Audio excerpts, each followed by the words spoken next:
Alors bonjour, bienvenue à bord du Joydes Resolution. Donc c'est ce bateau qui ressemble à ça, c'est un bateau océanique de forage océanique. C'est pour ça qu'il a cette grande tour de forage qui lui permet d'aller forer des sédiments marins. Et vous voyez ici en fait la carte où ce bateau a été foré dans les océans. Donc, vous voyez que ce bateau a été un peu partout et il est ouvert à toute la communauté scientifique. Il y a beaucoup de pays qui font partie de ce programme, dont la Suisse, ce qui me permet aujourd'hui d'être à bord de ce bateau. Et donc notre objectif à nous, c'est d'aller dans cette partie du monde, donc ce qu'on appelle la mer de Baffin, entre le Groenland et le Canada.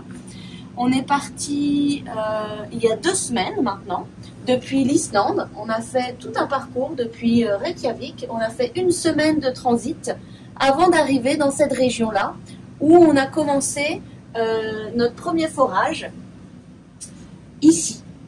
Donc on a commencé ici. Et dans les prochaines semaines, on va aller de plus en plus vers la côte. Et donc ça, c'est notre zone de travail pour les prochaines semaines. Donc c'est une mission qui va durer 2 mois. Donc il reste encore 6 semaines de travail sur cette zone-là. Donc maintenant, je vais vous montrer à quoi ressemble le bateau depuis l'extérieur. Alors, on va sortir sur le pont extérieur. Je vais vous montrer comment c'est.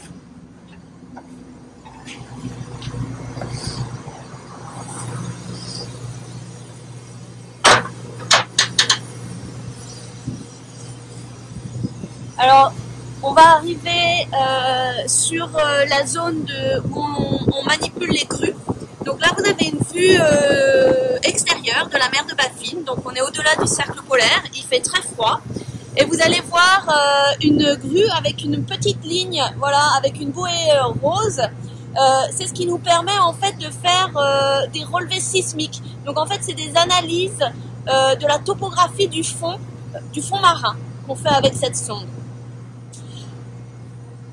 Et ici, vous voyez cette grande tour, c'est le derrick qui nous permet de faire les forages. Et c'est ce qui fait, en tout, ça fait 62 mètres de haut.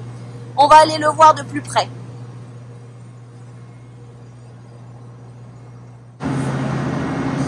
Alors là, je vous montre les barres de forage qui nous servent à aller accéder au fond, à aller prélever les sédiments. Et plus loin, ici, vous allez voir, en fait, dans cette zone-là, c'est là que le tuyau va traverser le bateau pour aller tout au fond de l'océan. Et ces tuyaux sont très très longs, et donc il faut une tour de forage pour pouvoir emmener les tuyaux les uns après les autres tout au fond de l'océan. Actuellement, on fait un forage qui est à 1800 mètres sous le niveau de la mer. Et une fois qu'on a atteint 1800 mètres, on a le sédiment et on va les fourrer jusqu'à 420 mètres de profondeur. Et ça nous permet d'avoir des sédiments marins qui couvrent le dernier million d'années d'histoire de l'océan dans cette région du monde. Et donc c'est tout l'objectif de la mission, c'est d'aller acquérir des sédiments anciens qui vont nous permettre en fait de comprendre comment l'océan a évolué au cours des derniers millions d'années, et notamment au cours des différents épisodes de fonte des glaces qui sont produits au niveau du Groenland pendant ces derniers millions d'années. Alors le derrick dont je vous ai parlé était à l'arrière du bateau, et maintenant on va se diriger vers l'avant du bateau. Vous verrez les petits bateaux orange ici, c'est nos bateaux de sauvetage.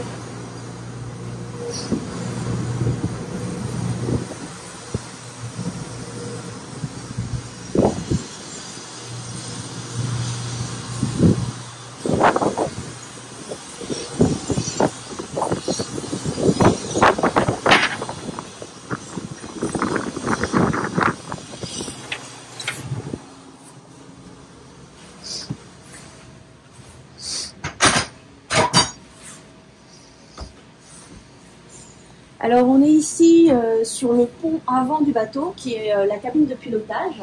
Donc le bateau se dirige ici. Et ce qu'on monitore de façon assez importante, c'est les icebergs, parce qu'on a pas mal d'icebergs, et c'est cette carte ici. Alors vous voyez les points jaunes sur la carte, ce sont les icebergs, et les petits points blancs, c'est leur trace au cours du temps. Et donc ça c'est très important, parce que quand ils viennent trop près du bateau, qui est actuellement au centre de la mât, donc quand ils dépassent ce petit trait en pointillé vert, on est obligé d'arrêter le forage pour des questions de sécurité. Et cette carte ici, c'est la même carte que je vous ai montrée tout à l'heure à l'intérieur du bateau. Donc ici c'est le Groenland en marron, ici l'île de Baffin, donc qui est au large du Canada, et ici l'océan. Et donc le bateau, c'est ce tracé en pointillé rouge, et on est actuellement ici. Et les autres points sont les futurs points de forage qu'on va faire. Voilà. Et donc maintenant, on va sortir de l'autre côté du pont. On va essayer de voir les icebergs parce qu'ils sont tout autour de nous.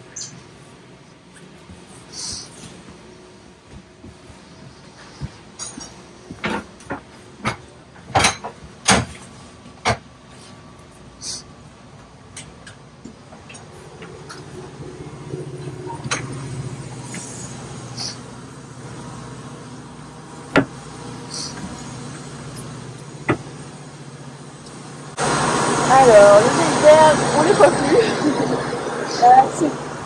Ouais, c'est très dur à voir. Il est en face de nous, mais là, le brouillard commence à se lever, on est en fin de journée. Mais si vous arrivez à le voir, il y a une masse blanche, un peu pointue, et ça, c'est un iceberg. Il y en a un autre qui est beaucoup plus grand devant, mais qu'on ne voit plus, et on a encore deux autres icebergs qui sont plus loin derrière. Donc, ils sont là, ils sont tout autour de nous. Suivant la lumière, voilà, on les voit plus ou moins. Pour l'instant, ils sont relativement loin et c'est pour ça qu'on peut faire nos prélèvements actuellement.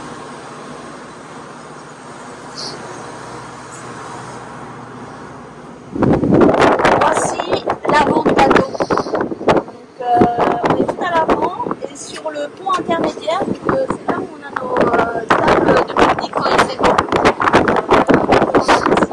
Aujourd'hui, il fait très froid. Il va se faire de plus en plus froid et il y a beaucoup de vent. Pour l'instant, on ne peut utiliser. Donc voilà pour le tour du bateau. On va s'arrêter là pour aujourd'hui et puis la prochaine fois, je vous montrerai les laboratoires.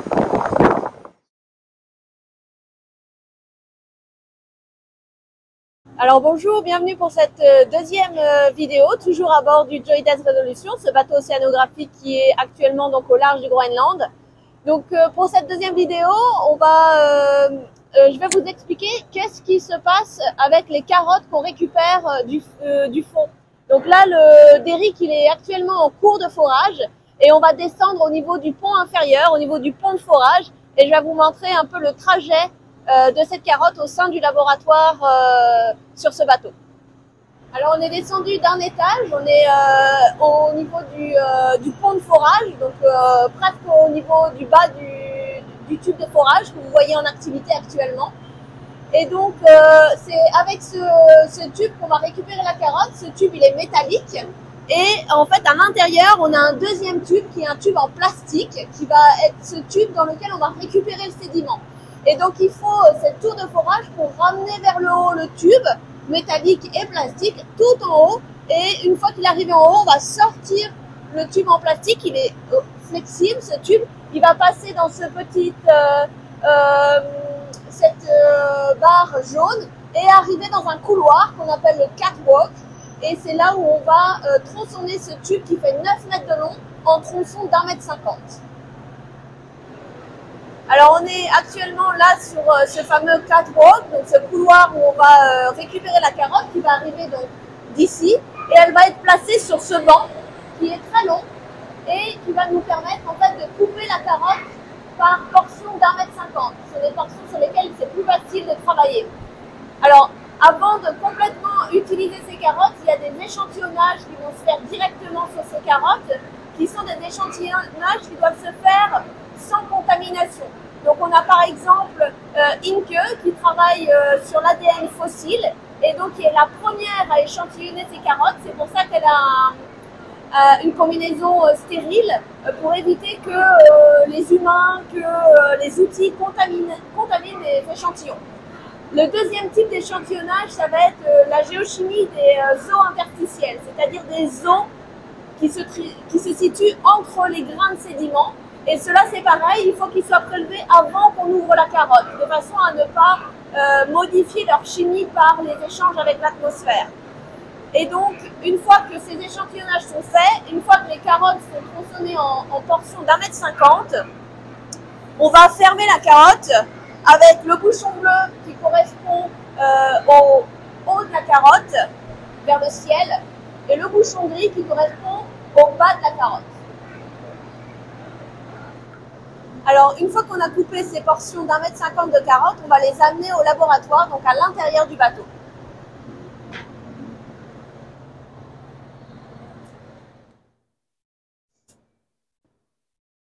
La première étape, c'est de les amener ici dans cette boîte qui permet en fait de les graver avec un laser de façon à leur donner un numéro unique qui pourrait être conservé au cours des différentes années. Ensuite, on les stocke ici sur ce rack, ce qui permet en fait aux carottes de s'équilibrer en température. Alors pourquoi on fait ça? Parce que pour les mesures qu'on va devoir faire sur ces carottes, on ne veut pas que les mesures se modifient en fonction de la température, parce que ici il fait relativement chaud, plus chaud qu'à l'extérieur, il fait à peu près 20 degrés, et donc la température du sédiment va augmenter. Et ça va modifier la chimie et les paramètres du sédiment. Donc on les laisse plusieurs heures ici pour qu'ils s'équilibrent avec la température intérieure avant de pouvoir faire les premières mesures. Alors la première étape de mesure, c'est de mesurer les propriétés physiques du sédiment. Donc une fois que les carottes ont été équilibrées en température, ils viennent dans ce laboratoire ici, où il y a plusieurs instruments qui vont permettre de mesurer la porosité, donc savoir si les grains sont proches les uns des autres ou plutôt espacés, la dureté de la roche, la conductivité électrique, si le courant passe bien. Il y a plein de mesures qui sont faites sur cette carotte avant qu'elle soit coupée en deux. Alors, une fois que ces carottes ont été mesurées sur ces premières mesures physiques, elles sont remises dans ces racks ici.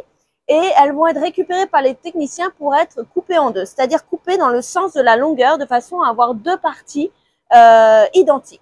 Et ça va se faire ici, dans cette salle où vous voyez actuellement il y a des techniciens qui travaillent. Et il va y avoir deux façons de couper cette carotte en deux. Soit on utilise un fil métallique, et ça c'est plutôt pour les sédiments meubles qui va passer à travers le sédiment et va permettre de couper la carotte en deux. Ou alors on est obligé d'utiliser une scie, qui va être une scie avec un revêtement en diamant qui permet vraiment de couper dans les roches très dures.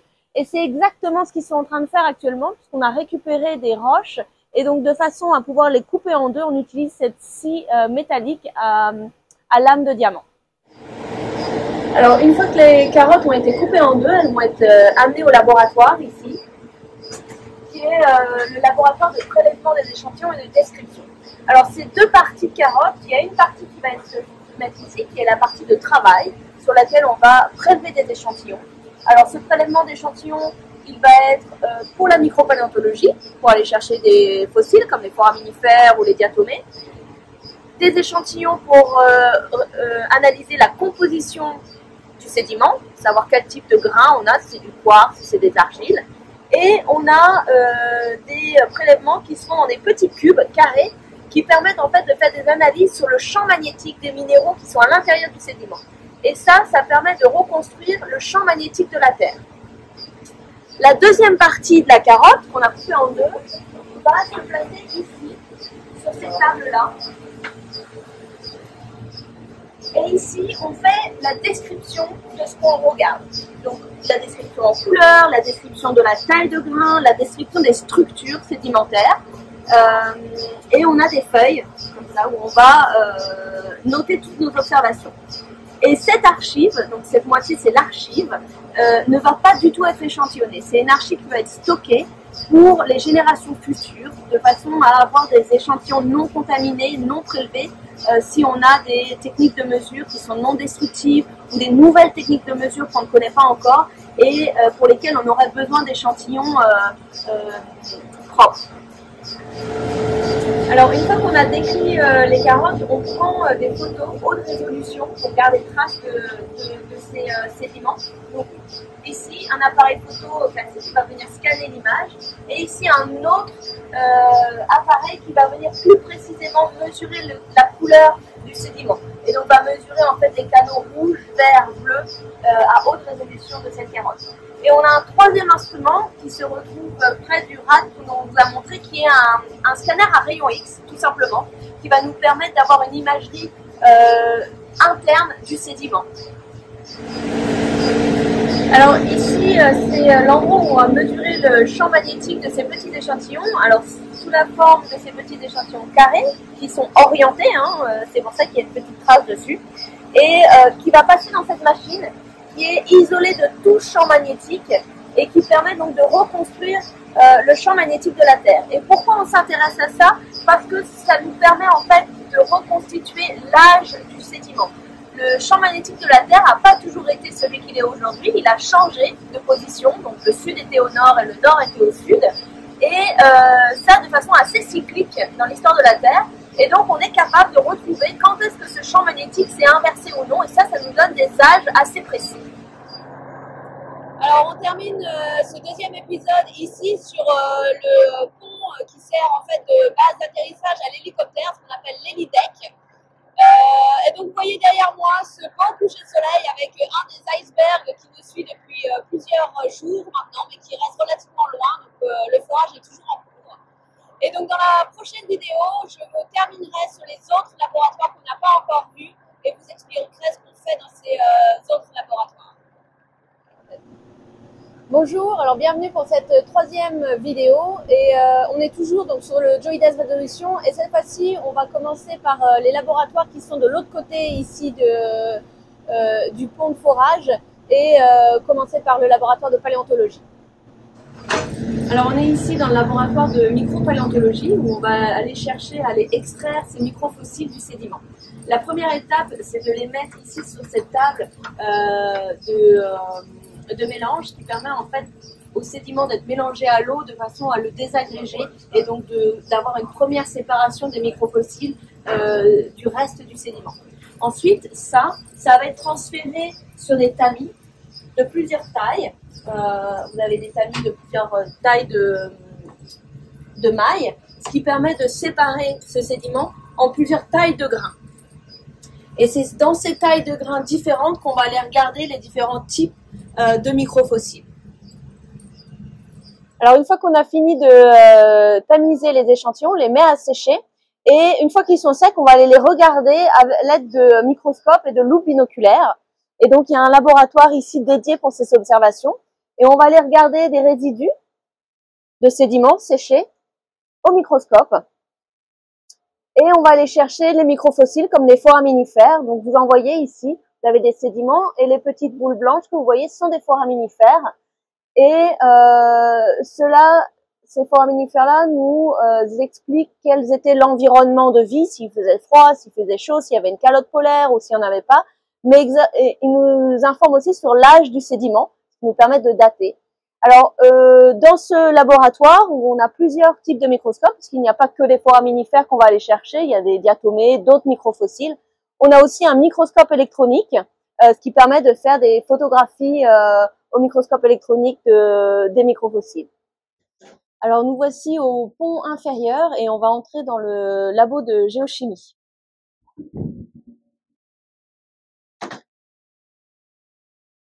Alors, c'est ici que se font les analyses sur les échantillons qui ont été prélevés au niveau du catwalk, là où on a coupé les carottes en tronçons d'1,50 m. Je vous ai parlé de ces échantillons qui sont prélevés tout de suite.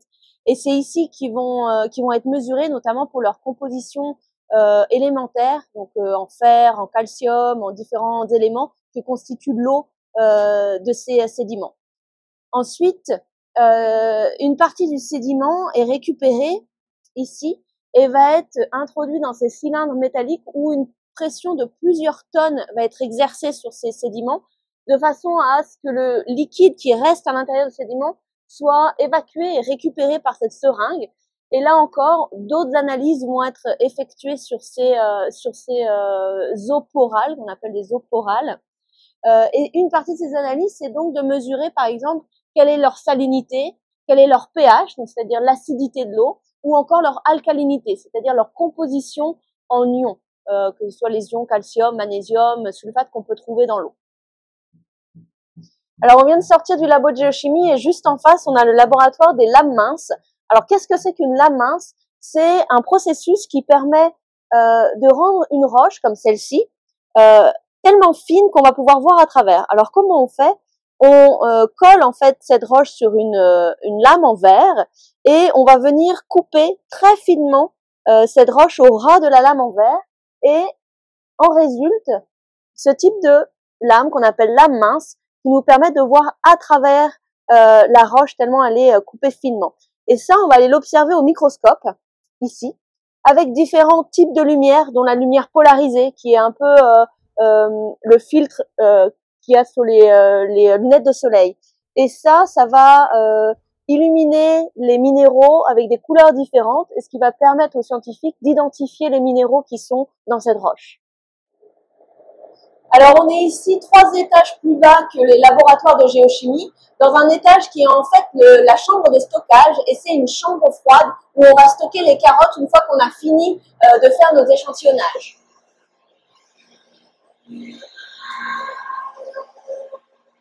Alors, voici les carottes que vous avez vues plus haut. Donc, celles qui ont le bouchon noir sont les carottes de travail où on a fait les échantillons, et les rouges sont les carottes d'archives qui vont être préservées.